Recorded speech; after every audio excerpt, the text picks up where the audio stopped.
Welcome back to nuk218. This is class 9, and in this class we're going to be focused on the wonderful world of multipass compositing.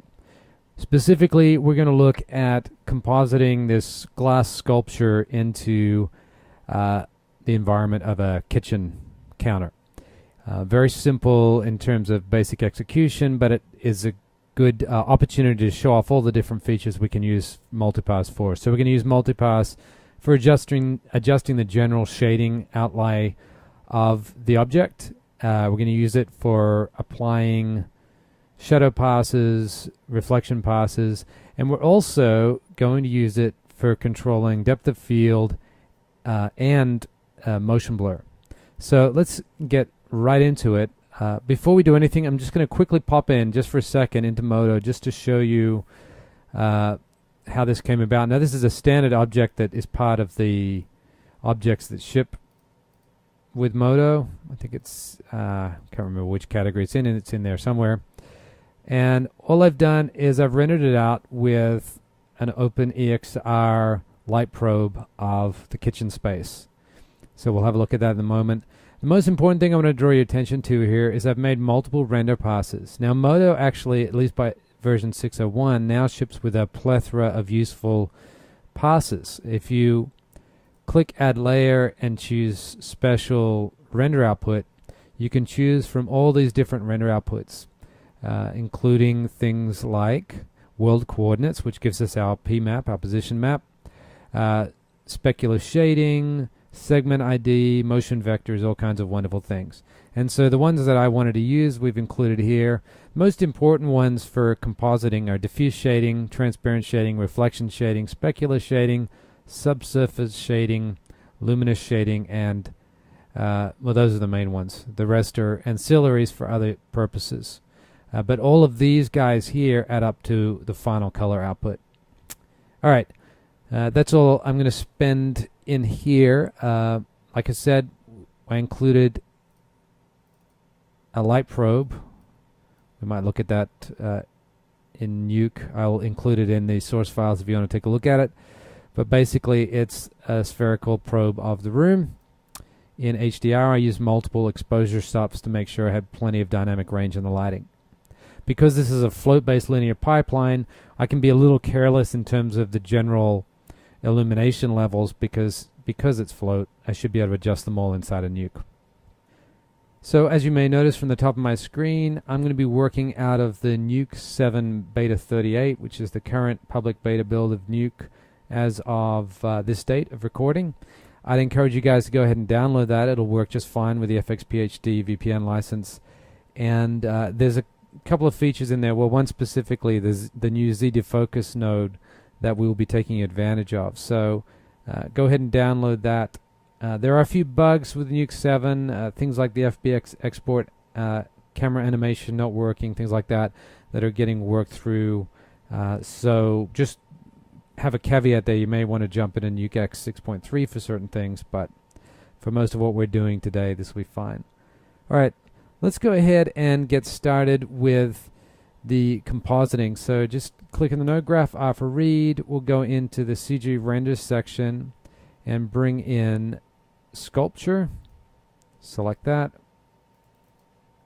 And we'll bring in the background that we want to work with, which is in the video section, camera move.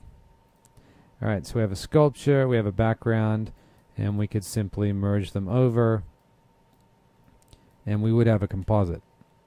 Obviously no shadows, no color correction yet, but we would have a composite that does line up. If you care about it, I'll include the actual tracking files for running the 3D track, but we've done enough work with the camera tracker that I want to spend any more time this lesson on it. All right, now we could just try and futz this around with a grade node, dial in a black and white point. I do actually have gray references that we can look at later, but we could sort of dial this in. Of course, I should be unpre-multiplying and then re-pre-multiplying. It's better. And we could kind of adjust this as needed. The problem is, what if we want to adjust its reflectivity, its specularity, the the subsurface scattering amount that's being used on this. That sort of stuff we have no control of right now. But we would if it was a multipass comp. And it turns out that it is. And I know that because I did it myself. If we look at the node, you'll see, whoops, up in here we have a bunch of different passes available. So let's go ahead and take a look at how this works. I'm going to break this loose, pop it up here, and we'll start by building a little group node, kind of like a gizmo, that we can pop out and reuse whenever we want. So I'm going to shuffle out just to make this explicit, and we'll start with the diffuse shading, and we'll shuffle that out. We'll always keep the alpha channel included. So that's, you'll see here, this is my diffuse shading. It's very minimal because most of this is transparency and reflection, but there it is. And I'm going to rename that to diffuse.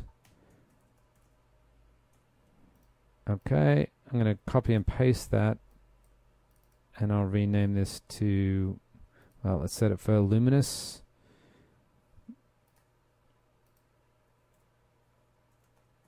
Loom, shuffle, do another one,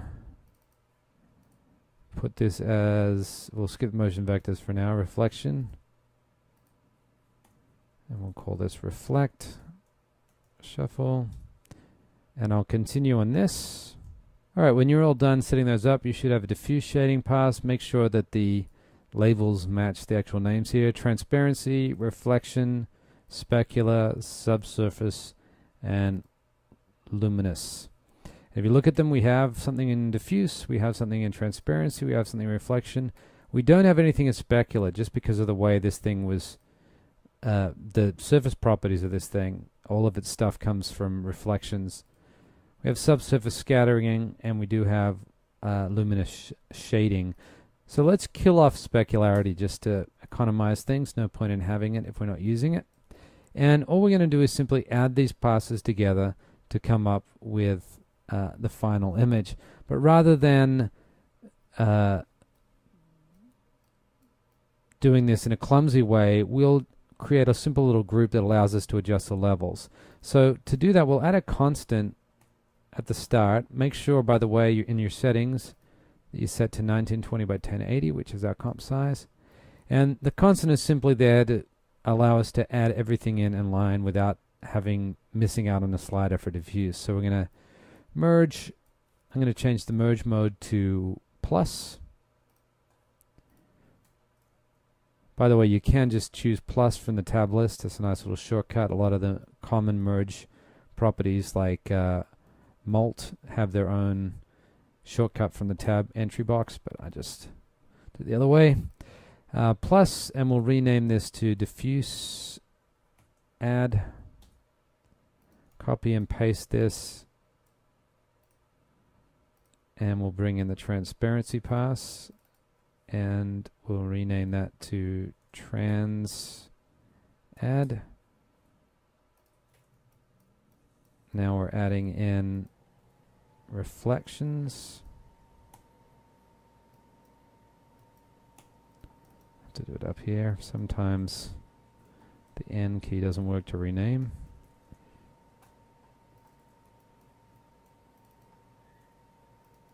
And this is subsurface add. Get this stuff out of the way, don't need it right now. And one more. This is going to be our luminous add. Now in theory, when we get to the bottom of the tree, what we should end up with is identical to our beauty pass, which is the regular RGB here, and it is in fact. So I select that, I select this, they're identical. So we basically just rebuilt this top image from all the different passes. I'm going to add a dot here just to separate those in. And just check before we group these that luminous add is in fact the final output, because we need to make note of that in case the group maker gets confused. Drag select through these guys and go to edit, node, group, collapse to group, or press Command G. And you see it did get confused, so we want to tell it yes indeed, luminous add is our output. Sometimes you can't see that when you go to output. Actually, you know what? Maybe they just changed that in version 7 because it looks like you can now. Choose OK, and we now have a group node. Here's our original. Now, most of you are probably pretty familiar with this, so I'm not going to spend too much time. Some of you, this may be new. But we'll just come in here to our group, right-click in the properties, choose Manage User Knobs, and we're going to pick from all of these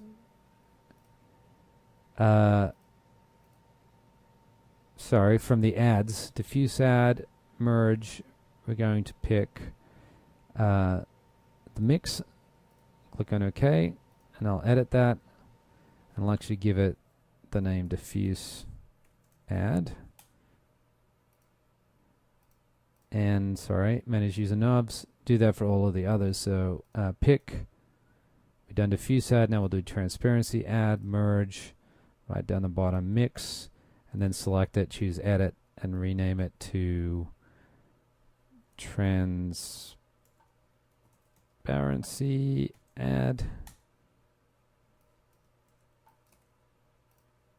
Did I forget to change the label on that one? I did too. Just use the same label and name in all of these, and I'll let you continue with that.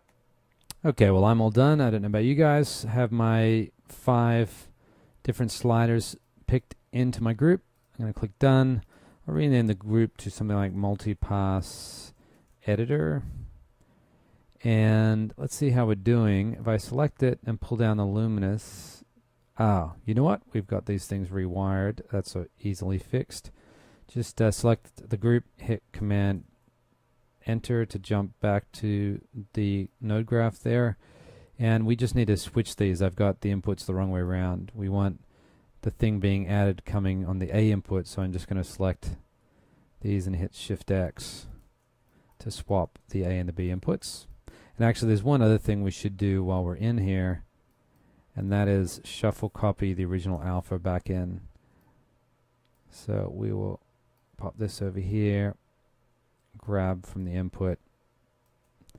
And the reason I want to do that is because we'll get a horrible build up of all the different alphas as we go through this plussing, and then if we shuffle copy back the original alpha, we have our nice semi-transparent alpha reapplied at the end.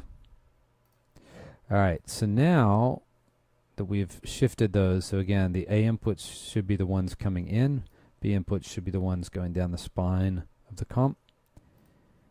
Now I should be able to adjust, say, luminance, and pull out the luminance add.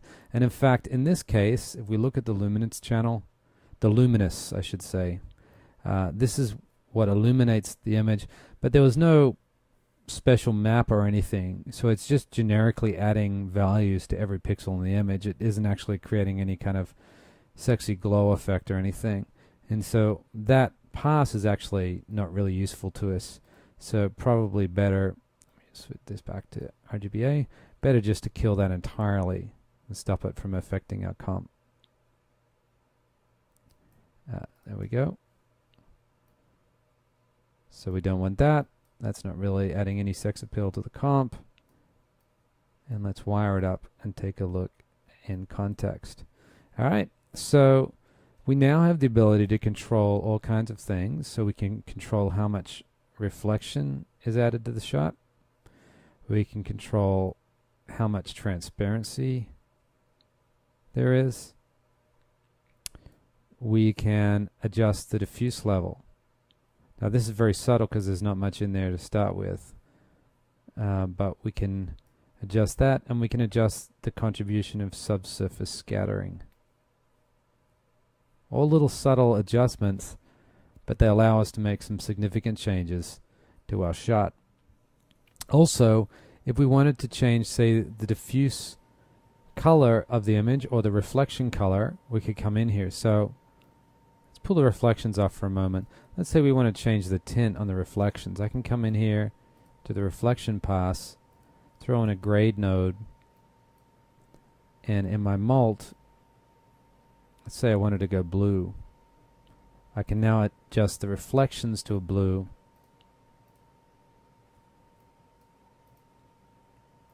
And you'll see the difference.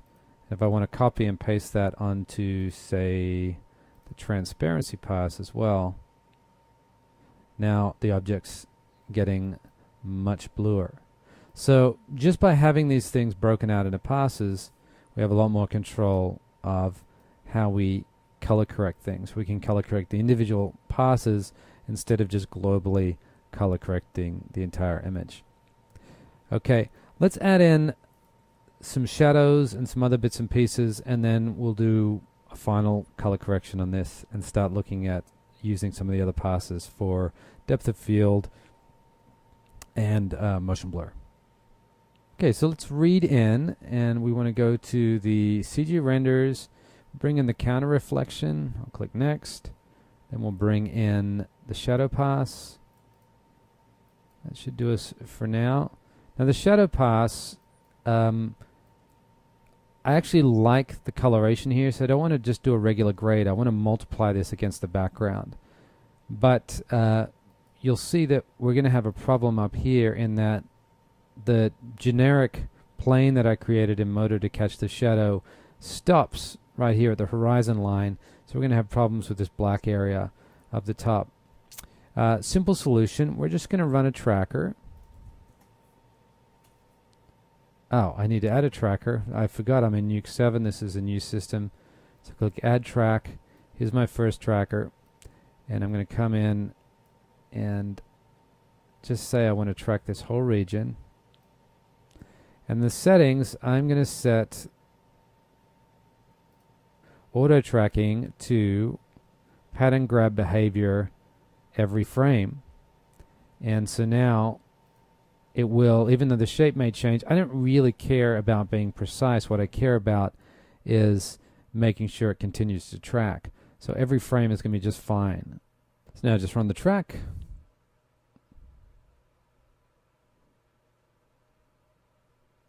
Alright, so my track's complete. I'll make sure I'm at frame 1, and I'll make sure that in the transform tab I set this to match move 1 point and make sure the reference frame is set to 1. This is new in version 7.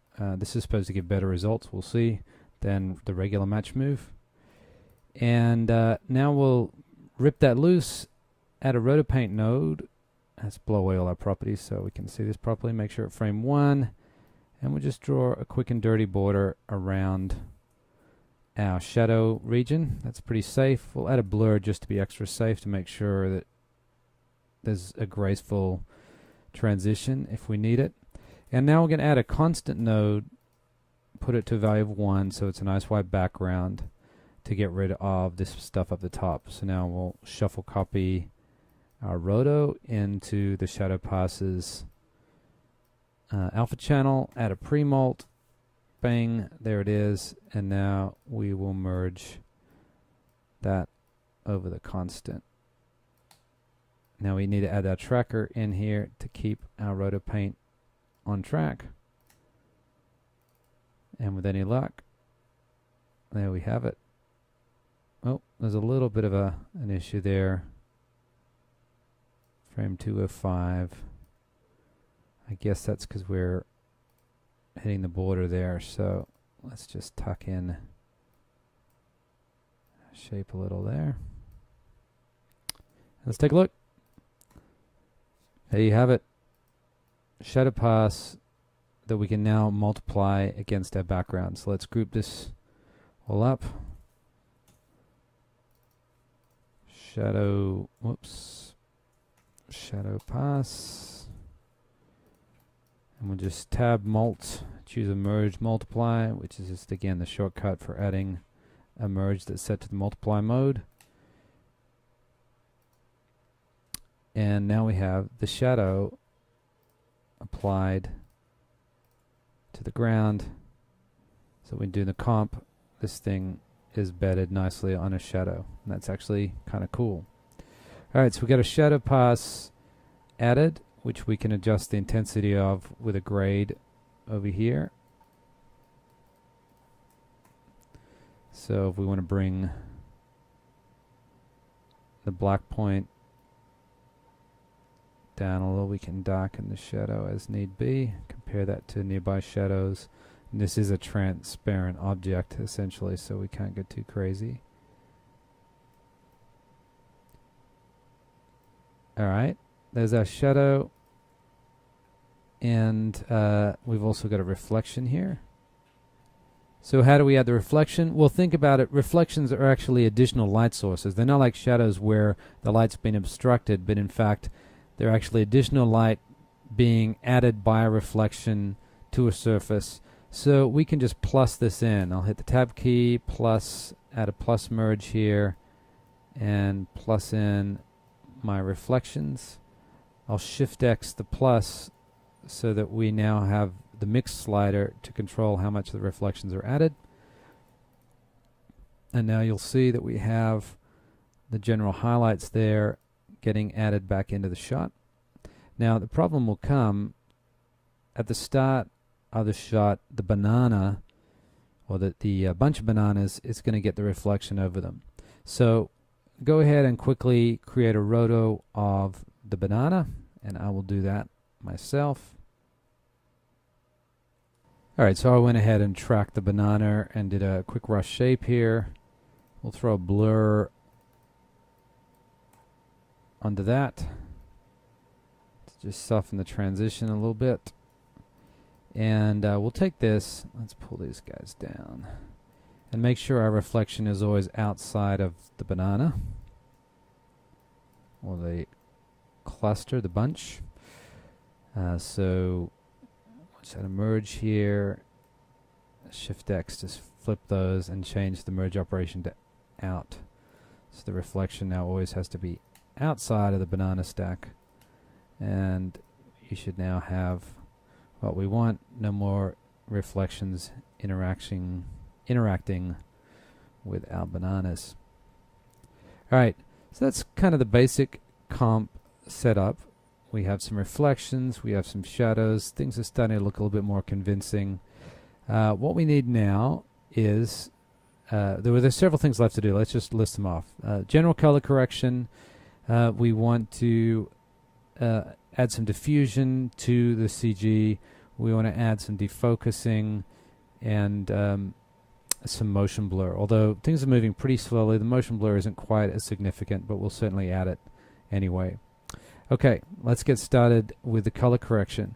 Now, if you go ahead and read in from the video section, you'll find something called gray cards. And so I actually filmed some gray cards, an 80% diffuse, 18% diffuse gray, 90% diffuse white, and a black card here. And so we can use those as a matching reference, or in the same lighting conditions. With something like this, like pure CG, it's going to help. But given that this is sort of kind of pure speculars, let me go back to the final shot. This is basically driven from reflections and transparency. So it's not going to be as easy to perfectly match black and white point as it is if this had a lot of diffuse surface information.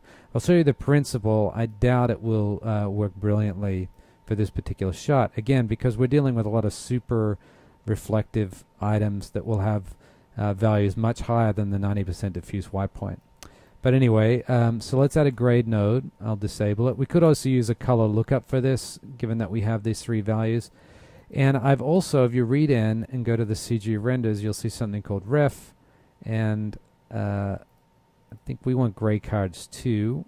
Open that up, and then I've basically added 3 strips with the same surface properties rendered under the 3D lighting model inside of Modo. So what we should be able to do is with this grade, we'll start by sampling. Let's look at let's look at our CG first. That's the start point. And we'll sample the black point from here. We'll sample the white point from here. And just deselect those. And now we'll go and look at the gray cards, and I'm going to sample the lift from here. And we'll sample the gain from here. Now we could use the the gray point gamma and align those. And in fact, you can use the expression output equals input to the power of 1 over gamma, which is the equation for gamma, and then use log. It actually works out that the gamma is equal to log in over log out. So we could use the in and the out gray samples and just do log of in divided by log of out to get our prescribed gamma. Doesn't sort of line up that perfectly usually, but that in theory is what you could do. But instead, we're just going to eyeball it. Let's drop this in to our foreground, and let's enable it. Let's see what happens. Well, it would be wise to unpremultiply first and then repremultiply. And you can tell already that this is not really going to give us a great solution, simply because, like I mentioned, we're not dealing with diffuse elements here, we're dealing with reflective elements. And probably better ultimately to eyeball this, but we can at least tweak the gamma here, make some basic adjustments. But you'll see we're also losing some of the subtlety of the other shading that kind of gives it a bit of sex appeal. So why don't we just be crazy and we'll just grade generically here. So let's go and check this against a black surface later on. We may need to dial back the black point a little bit. Alright, so some basic color correction, not too much done here because we really want to get all the other effects added in to see how we're doing. So let's now take a look at defocus. Alright, so let's apply some depth of field effect using a depth pass. Now, I did render a depth pass out into this multipass comp, on multipass EXR. It's called other depth output. Unfortunately, there's nothing in it because I forgot to set the far clipping plane to something far enough for it to actually register the depth of this image. So we're going to have to bring another one in, which I just rendered out. It's in the depth pass section, and just bring that in. Now we've got a depth pass, and you can see we mouse over. It's in the color channels, but it's the depth values. For the most part, these values are very close. As we get towards the edge, you'll see they change a little bit. Across the surface, we get some slightly different values. We're not seeing all the decimal places here, but that's what we have to work on. Now, this isn't a particularly out of focus effect. You'll see for the most part it stays in the sweet spot of the depth of field across the sequence. But this will allow us to add a little bit of diffusion, plus when it gets towards the end and it starts pushing a little bit out of the range of the depth of field, we should get a little bit more softening. So unfortunately, I'm running on a Mac that does not have a Quadro card on it, and so even though I have a couple of Quadro boxes sitting here that smoke with the defocus, we'll just have to live with the slowdown. The new version of nuk218 has OpenGL acceleration to a lot of things, and that includes the Z defocus. So let me add a Z defocus. Here it is. It's complaining that it has no depth channel. That's because we haven't piped it in yet. So we'll come in here and we'll shuffle copy in, set the input 2 to take the RGB and alpha channels in, and we want to take from input 1, which we'll wire up, feed it into the depth channel, and use the red channel. And instantly we have this marvelous depth of field effect, which is actually quite pretty. It's just wrong. We do in fact have circular bokehs on this camera, so we can leave that setting. And then Z defocus, the most important thing to figure out is the math. In this case, we will be working on the principle of far equals 0, which means that the infinite distance or the far distance would be black.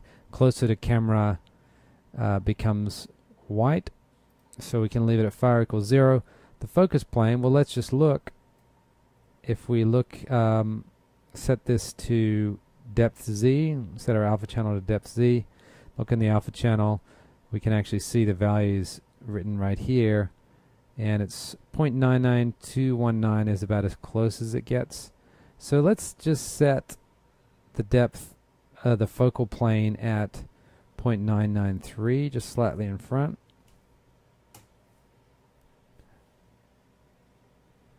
And you'll see we're now back to a normal focus.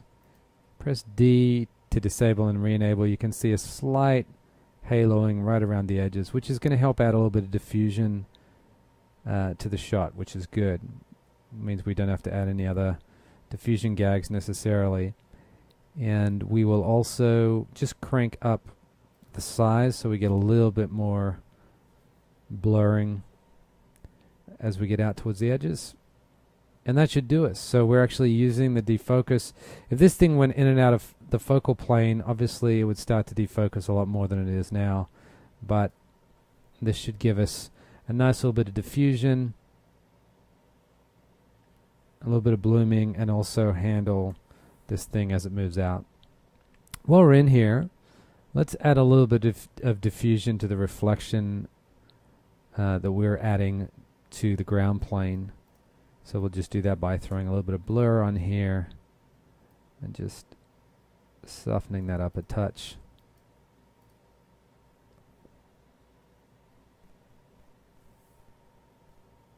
There we go.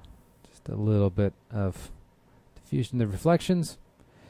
And now let's finally, again, we don't have a lot of motion going on here, but let's look at adding some motion blur. Start off, let's just disable the defocus temporarily by selecting and pressing D so it doesn't get in our way while we calculate things. Up here you'll see that we have motion vector output. The red and the green channels are giving the X and Y velocity of the object, but we've lost it by the time we get down here. I've lobotomized it through the shuffle copies. So I'm just going to shuffle copy it back in. I'll just do it at the bottom of the comp. Technically we should do this to the image, but actually this may give us a little less rounding errors. So we'll pop back up here, a little less anti-aliasing, or aliasing I should say. And in the shuffle copy we're going to set the input 2 to red, green, blue, and alpha. Then in input 1 we want to grab the motion vector output. That's what we're piping in from our original source pass of EXR. And we want luminous shading output here as well. And we only really care about the red and the green channels there. And now, whoops, let's go back there. Luminous shading output. There you go. You can see that we now have the luminous shading copied in. Go back to looking at RGBA, and we'll just throw in a vector blur. And just to prove that it's working, we'll crank the multiply up to about 50 and set the channels to luminous shading output. Sorry, not luminous shading output. What am I saying? Motion vector output. And of course, I set this to the wrong thing in the shuffle copy. My apologies. I meant to say motion vector output, pipe it into the motion vector output. So with that in place, we can see the blur is working. It doesn't, it runs out of the borders. So just to fix that, we'll throw on a simple blur to the motion vectors coming in. Blur out the edges a little bit, so smooth that out. Now obviously the thing's just not moving that fast, so we'll just set the multiply down to say 2 or maybe even 3.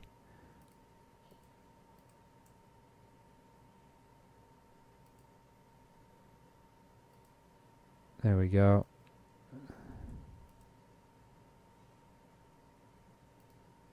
We may even crank, well, let's go find some section where there's a little bit of motion. It's really moving very slowly in this shot anyway, but we will crank this up until it's noticeable.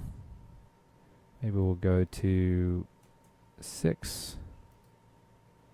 There we go. We've just got a little bit of motion blur there. It's going to help sell the shot, and also just add to the diffusion of the object. Turn back on my defocus.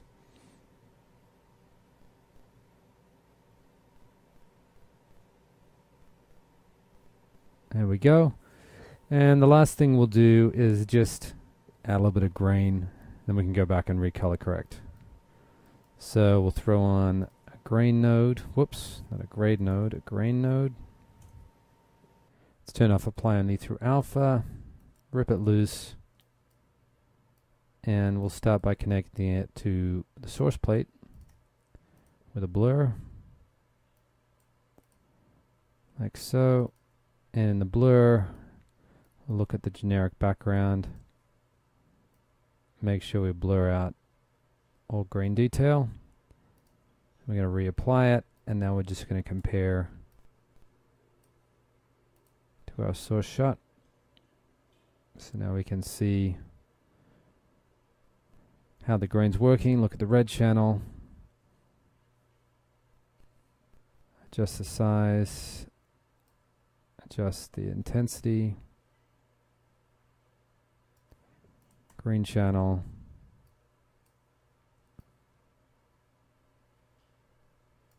And the blue channel. Obviously very subtle grain in this shot.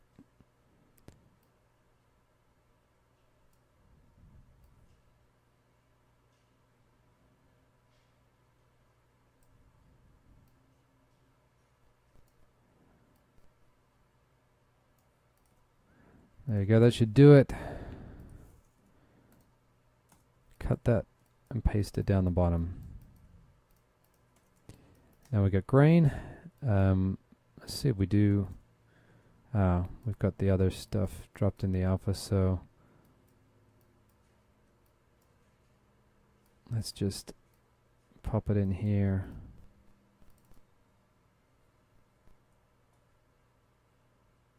And turn off my wipe.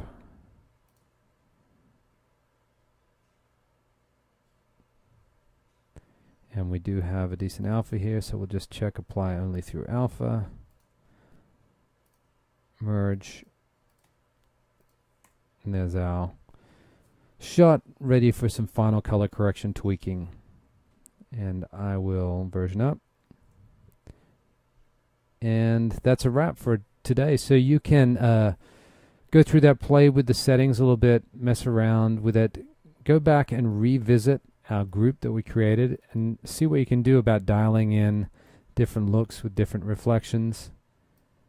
Everything's going to take a while right now because that defocus, because I don't have OpenGL acceleration. GPU acceleration. I guess it's using CUDA. And also remember, you can pop back in here and make grade corrections to the individual channels thanks to the multipass. All right, that'll do it for this week. Next week, we're going to wrap with a bunch of really cool techniques, just generally useful techniques for working in 3D in Nuke. Some things that will really save your butt on a bunch of shots. See you then.